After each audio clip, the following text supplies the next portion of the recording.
Hi friends, ఎలా ఉన్నారు friends? కాశ్మీర్లోని పహల్గామ్ అనేది ప్రతి భారతీయుడు శాంతిని వెతుక్కునే స్వర్గం. కానీ పాకిస్తాన్ ఆ స్వర్గాన్ని రక్తంతో ముంచెత్తింది. పాకిస్తాన్ మద్దతునిచ్చిన ఉగ్రవాదులు హిందువులను నిర్దాక్షిణ్యంగా చంపారు. దీనితో 140 కోట్ల భారతీయుల రక్తం మరిగిపోయింది. ప్రతి ఒక్కరూ ఇప్పుడు ఏదో పెద్దది జరుగుతుందని అనుకున్నారు. అది జరిగింది కూడా.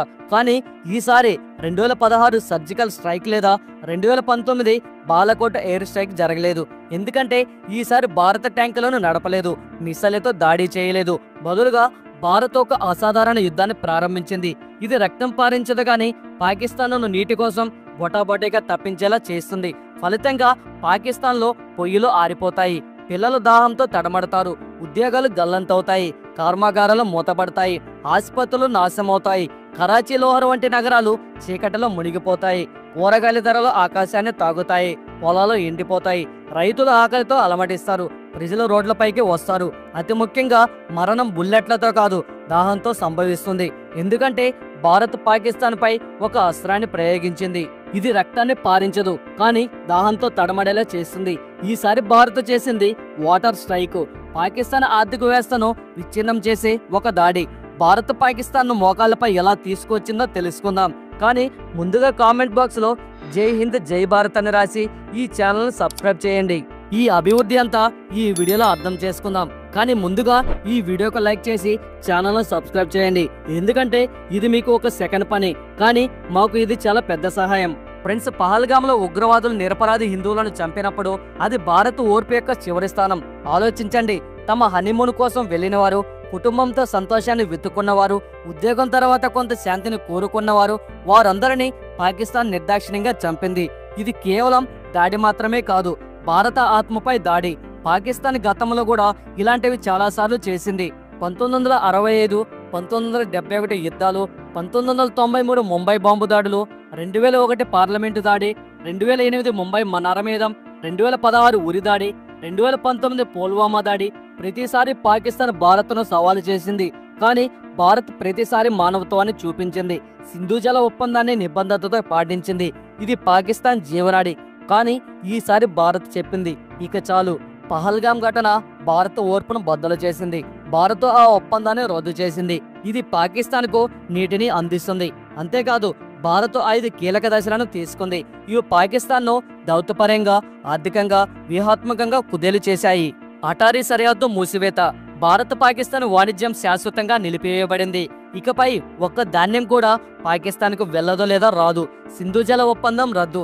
ఈ ఒప్పందం పాకిస్తాన్ కు సింధు, జీలం, చినాబ్ నదుల నీటిని అందిస్తుంది. కానీ ఇప్పుడు భారత్ చెప్పింది మేం ఈ నీటిని ఆపుతాం. పాకిస్తాన్ హై కమిషన్ మూసివేత. భారత్ పాకిస్తాన్ రాయబార కార్యాలయానికి సామాన్లు సర్దుకొని 7 రోజుల్లో ఢిల్లీని వదిలి వెళ్లమని ఆదేశించింది. ఇకపై దౌత్య సంబంధాలు ఉండవు. పాకిస్తాన్ పౌరులపై ఆంక్షలు. భారత్లో ఉన్న ప్రతి పాకిస్తాన్ పౌరుడు 48 గంటల్లో దేశం వదిలి వెళ్లమని ఆదేశించింది. 48 గంటల తర్వాత ఒక్క పాకిస్తానీ కూడా భారత భూమిపై ఉండకూడదు. వాటర్ స్ట్రైక్ ప్రారంభం.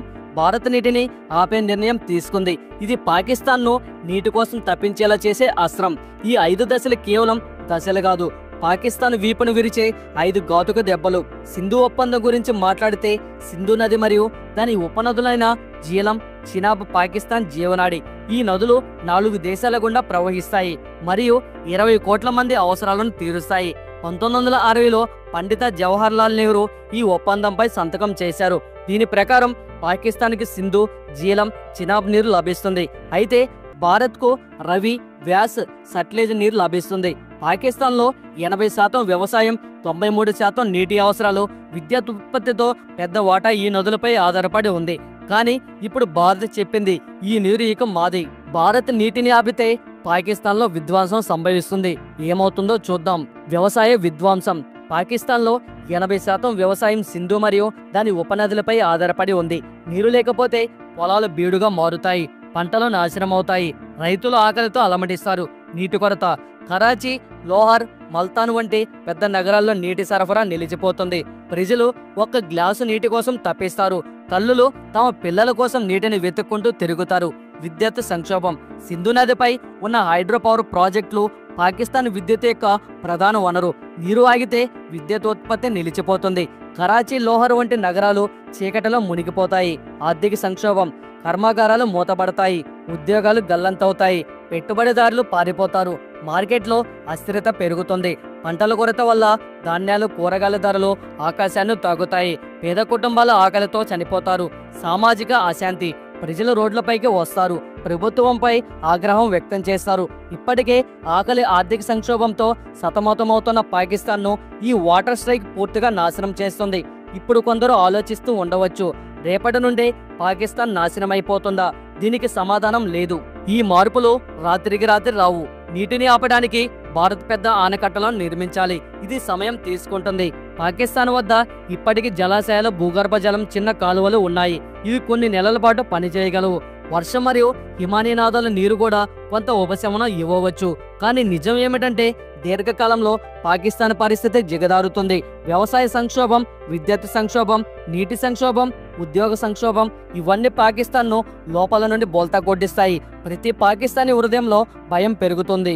పాకిస్తాన్ బహుశా వరల్డ్ బ్యాంక్ లేదా అంతర్జాతీయ సమాజం వద్దకు వెళ్లి మానవత్వం పేరుతో భారత్పై ఒత్తిడి తెచ్చేందుకు ప్రయత్నించవచ్చు.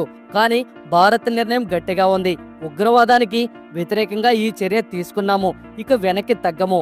అంతర్జాతీయ సంస్థలు పాకిస్తాన్కు మానవత్వం పేరుతో మద్దతు ఇవ్వడానికి సిద్ధమైన భారత్ స్పష్టమైన షరతు విధిస్తుంది.